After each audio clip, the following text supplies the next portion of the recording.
Hello दोस्तों, मैं विपुल बंसल स्वागत करता हूं आपके अपने चैनल एग्जाम बोर्ड पर। कैसे हैं आप लोग? उम्मीद है कि अच्छे हैं, मौज में हैं। मैथ की पाठशाला में आपका तहे दिल से स्वागत है। मैथ की पाठशाला की सबसे खास बात क्या है कि हम कोई भी टॉपिक का 10 मिनट के अंदर अंदर पूरे टॉपिक का रिवीजन कराने का पूरा प्रयास करेंगे और वही क्वेश्चंस आपके एग्जाम आपके सामने रखेंगे जो एग्जाम की दृष्टि से बहुत महत्वपूर्ण है और एग्जाम में बार बार पूछे जाते हैं। 10 मिनट में आयु और साझेदारी का पूरा टॉपिक का मैं रिवीजन कराऊंगा और पूरा बड़े ध्यान से देखना। 10 मिनट के अंदर पूरी क्लास। ए और बी की आयु का अनुपात 7 और 3 है। बड़े ध्यान से सुनना। ए और बी की आयु का अनुपात 7 और 3 है। ए की आयु 21 वर्ष है, तो बताओ बी की आयु क्या होगी? ए की आयु दे रखी है 21, तो 7 की वैल्यू 21। सीधा सीधा 3 गुना, तो सीधा सीधा 3 का 3 गुना कर लो, बी की आयु आ जाएगी 9 वर्ष। तो मैं आसानी से बोलूंगा कि बी की आयु हो जाएगी 9 वर्ष। बी की आयु आ जाएगी 9 वर्ष। चलिए, एक पिता और उसके पुत्र की आयु का अनुपात 3 और 2 है। फादर और पुत्र की आयु का अनुपात 3 और 2 है। तो फादर की उम्र 3A मान लेता हूं, पुत्र की आयु 2A मान लेता हूं। कभी भी अगर गुणनफल दे रखा हो तो आपको A मानना पड़ेगा। फादर की आयु को मैं 3A मान लेता हूं, पुत्र की आयु को मैं 2A मान लेता हूं। उनकी आयु का गुणनफल दे रखा है बाबू 54, तो 3A इंटू 2A का गुणनफल कितना दे रखा है बाबू? 54। 18 तिया 54, 2 से कितनी बार गया बाबू? 9 बार। ए इंटू ए स्क्वायर, ए स्क्वायर की वैल्यू बनेगी 9, ए की वैल्यू बनेगी बाबू 3। आसानी से मैं बोलूंगा कि ए का वैल्यू बनेगा 3। ठीक है, तो ए का वैल्यू बनेगा 3। 5 वर्ष बाद उनकी आयु का अनुपात क्या होगा? तो वर्तमान में 3A और 2A था ना, ए की वैल्यू 3 है, तो 3 का 3 से गुणा करूंगा 9, और 3 का 2 से गुणा करूंगा 6। तो उनकी वर्तमान उम्र आ गई 9 और 6। तो पूछा है कि 5 साल बाद उनकी आयु क्या होगी? तो 9 में 5 जोड़ दो 14, 6 में 5 जोड़ दो 11। तो 5 साल बाद उनकी आयु हो जाएगी 14 और 11। 5 साल बाद उनकी आयु हो जाएगी 14 और 11। क्या ये बात अच्छे से क्लियर हो गई? चलिए, एज के क्वेश्चनों को प्रयास करना कि आप नंबर लाइन पे करने का प्रयत्न करो। ए की आयु बी से दुगनी है, बी की आयु सी से तिगनी है। ए की आयु बी से दुगनी है, ए की आयु बी से दुगनी है, बी की आयु सी से तिगनी है। बड़े ध्यान से, ए की आयु बी से दुगनी है, बी की आयु सी से तिगनी है। ए बी से दुगना, बी सी से तिगना, ये 1 है। तो बी सी से तिगना, 1 का 3 गुना 3। ए बी से दुगना है, 3 का दुगना 6, ए की आयु हो जाएगी 6। तीनों की कुल आयु 90 साल है, तो 6 और 3 9 और 1 10, तीनों की कुल आयु 10, 10 की वैल्यू 90। सीधा सीधा 9 गुना, तो 2 वर्ष पहले ए की आयु क्या होगी? इसका 9 गुना कर लो, 9 × 54। तो 2 वर्ष पहले ए की आयु क्या होगी? वर्तमान 54 है, तो 2 साल पहले ए की आयु क्या हो जाएगी? 52। 2 साल पहले 52 साल हो जाएगी, तो मैं आसानी से बोलूंगा कि 2 साल पहले ए की आयु हो जाएगी 52। क्या ये बात अच्छे से क्लियर हो गई? उम्मीद करते हैं कि ये बात अच्छे से क्लियर हो गई होगी। ये बात अच्छे से क्लियर हो गई होगी। ए बी से जितना बड़ा है उतना ही सी से छोटा है। ये कह रहा है कि ए बी से जितना बड़ा है उतना ही छोटा है सी से। ए बी से जितना बड़ा है उतना ही छोटा है सी से। तो ए बी और सी के बीच में है, ए बी और सी के बीच में है। वो कह रहा है बी और सी की कुल आयु 42 है, तो बी और सी की कुल आयु 42 है, तो 42 के बीच का मतलब बिल्कुल आधा। ए की वैल्यू हो जाएगी 21, 42 का आधा कर लो, ए की वैल्यू हो जाएगी 21, ये 21 वर्ष है, 21। तो ए की आयु क्या हो जाएगी? 21 हो जाएगी। चलिए, उम्मीद करते हैं ये बात आपके खोपड़िया में सेट हो गई होगी। एबीसी की आयु का अनुपात 4 3 9 है। एबीसी की आयु का अनुपात 4 3 9 है। बड़े ध्यान से समझना, एबीसी की आयु का अनुपात बाबू 4 3 9 है।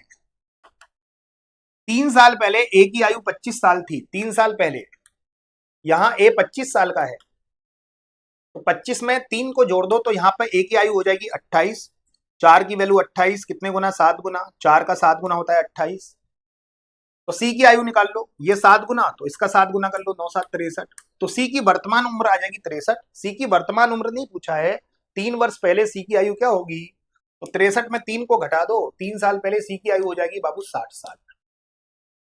तो 3 साल पहले सी की आयु हो जाएगी 60 साल। क्या ये बात अच्छे से क्लियर हो गई? एबीसी की आयु का टोटल है 96, तो एबीसी का टोटल है बाबू 96। एबीसी का टोटल है 96, एबीसी का टोटल है 96। 8 साल बाद उनकी आयु का अनुपात 3-4-5 हो जाएगा। 8 साल बाद उनकी आयु का अनुपात 3-4-5 हो जाएगा। 8 साल बाद, 8 साल बाद उनकी आयु का अनुपात हो जाएगा 3-4-5। किसी भी चीज को अनुपात के पास ले जाओ। आज इन तीनों का टोटल दे रखा है 96। 8 साल बाद उन तीनों का टोटल निकालना है। 3 जने हैं, तीनों में 8-8 जुड़ेगा। 8 एकम 8, 8 दूनी 16, 8 तिया 24। तीनों में 24 को जोड़ो, 96 में 24 को जोड़ो 120।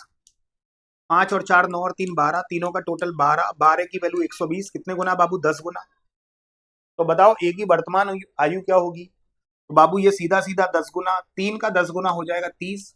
तो ये ए की वर्तमान उम्र नहीं है, वर्तमान तो ये वाला है। 30 में 8 को घटा दो तो ए की वर्तमान उम्र हो जाएगी 22 साल। तो मैं आसानी से बोलूंगा कि ए की वर्तमान उम्र हो जाएगी 22 साल। ठीक है। ए और बी की आयु का अनुपात 3 और 2 है। बड़े ध्यान से समझना एक एक क्वेश्चन को। ए और बी की आयु का अनुपात है 3 और 2। बी और सी की आयु का अनुपात है 3 और 4। तो सबसे पहले मुझे बताओ एबीसी की आयु का अनुपात क्या होगा? 3 का 3 से गुणा करेंगे 9, 3 का 2 से गुणा करेंगे 6, 2 का 4 से गुणा करेंगे 8। ये एबीसी की आयु का अनुपात हो जाएगा। तीनों की कुल आयु 69 है। तो 8 और 6 14, 14 और 9 23, 23, 23 की वैल्यू 69। कितने गुना बाबू? 3 गुना। 23 का 3 गुना 69 होता है। तो ए की आयु क्या होगी? ए की आयु 9 है, 9 का 3 गुना कर लो, 9 का 3 गुना 27। हा हा हा। ए की आयु हो जाएगी 27। अंतर बराबर करके चलना। कभी भी दोनों साइड अनुपात दे रखा हो एज का, इस चीज को खोपड़ी में सेट कर लेना, अंतर हमेशा बराबर होते हैं। ए 5 साल पहले ए और बी की आयु का अनुपात, कह रहा है 5 साल पहले ए और बी की आयु का अनुपात 5 और 8 था। आयु का अनुपात 5 और 8 था। 10 वर्ष बाद उनकी आयु का अनुपात 8 और 11 होगा। 10 वर्ष बाद ए और बी की आयु का अनुपात 8 और 11 होगा। आज से 5 साल पहले ए और बी की आयु का अनुपात 5 और 8 था। आज से 10 साल बाद ए और बी की आयु का अनुपात 8 और 11 होगा। अंतर बराबर कर लो। 8 और 5 का अंतर बाबू 3, 11 और 8 का अंतर बाबू 3। अंतर बराबर कर लो। अंतर बराबर है, अंतर बराबर नहीं होता तो बराबर करना पड़ता। ए की उम्र 5 से 8 हो गई। ए की उम्र देखो 5 थी, यहाँ 8 हो गई। ए की उम्र में 3 की बढ़ोतरी हो गई। बी की उम्र में भी 3 की बढ़ोतरी हो गई। वैसे यहां से आने में 5 और 10 15 साल की बढ़ोतरी हो गई। तो 3 की वैल्यू 15, कितने गुना? 5 गुना। तो बी की वर्तमान उम्र बतानी है तो बाबू ये 5 गुना, तो 8 का 5 गुना 8 पंजे 40। वर्तमान तो ये है, 40 में 5 जोड़ दो। ऐसे आगे जाएंगे तो उम्र बढ़ेगी 45। तो ये बी की वर्तमान उम्र आ जाएगी 45। अंतर बराबर करके चलना। राम और रमेश की वर्तमान आयु का अनुपात 3 और 5 है।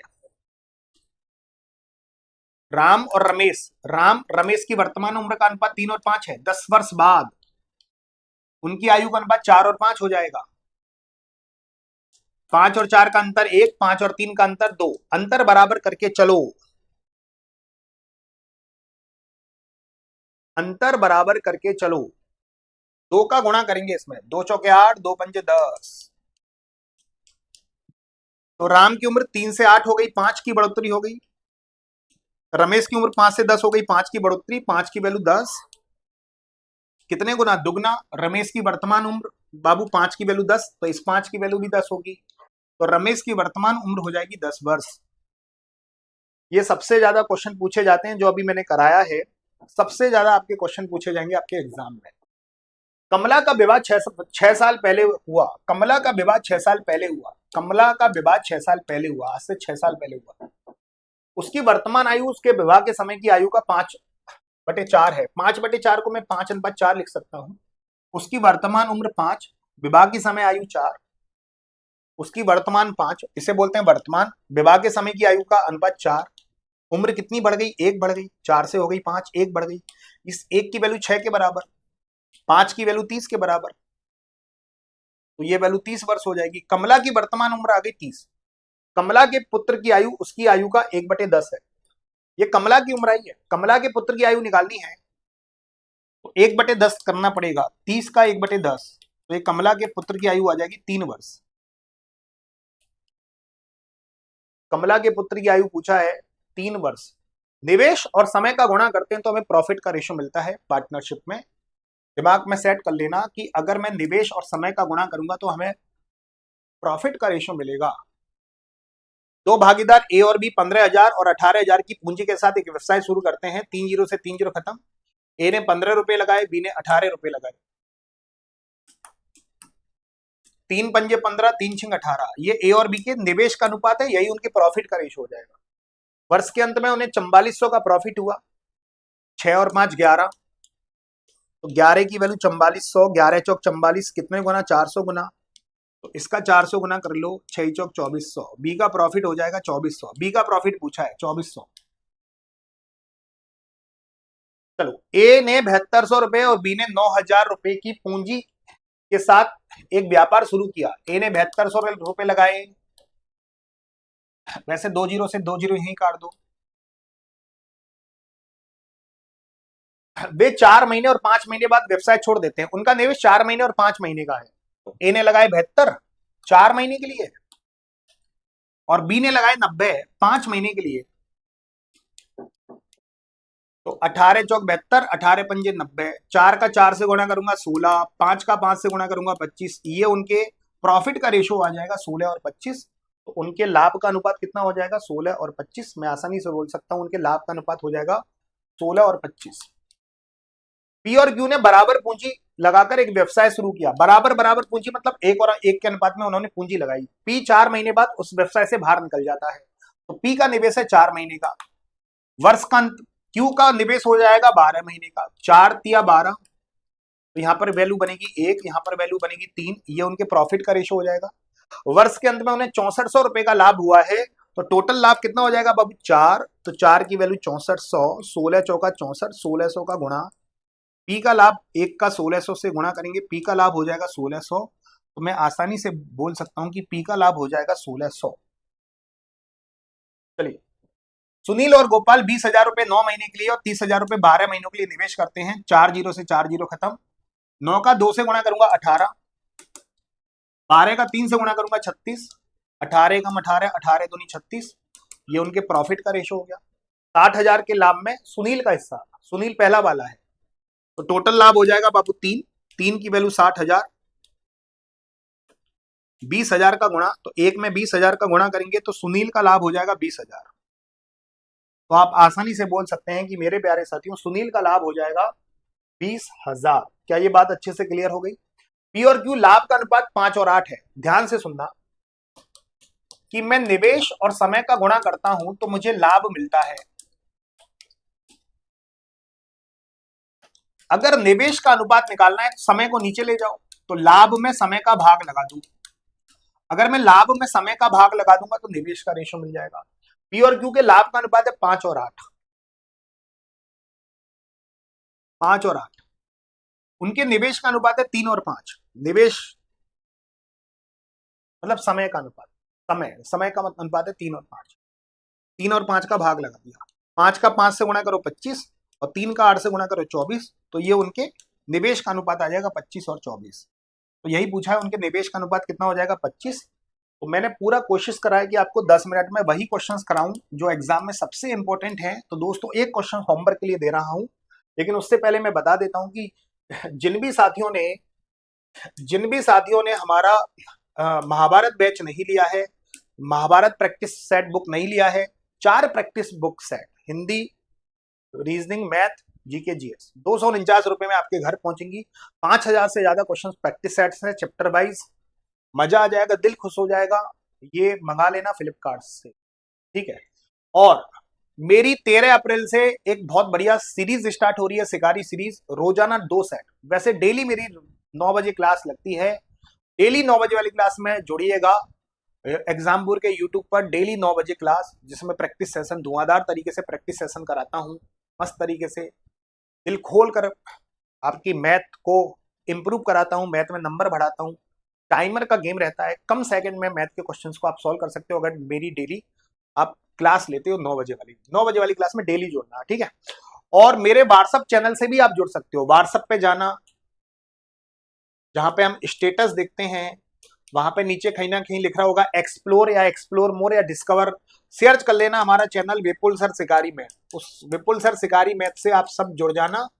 विपुल सर शिकारी मैथ उस चैनल से सबको जुड़ना है। विपुल सर शिकारी मैथ सबको जुड़ना अनिवार्य है। आज के सेशन में इतना ही। मैथ की पाठशाला लेके आता रहूंगा और 10-15 मिनट में क्वेश्चन मतलब पूरे चैप्टर का रिवीजन अच्छा खासा हो जाएगा।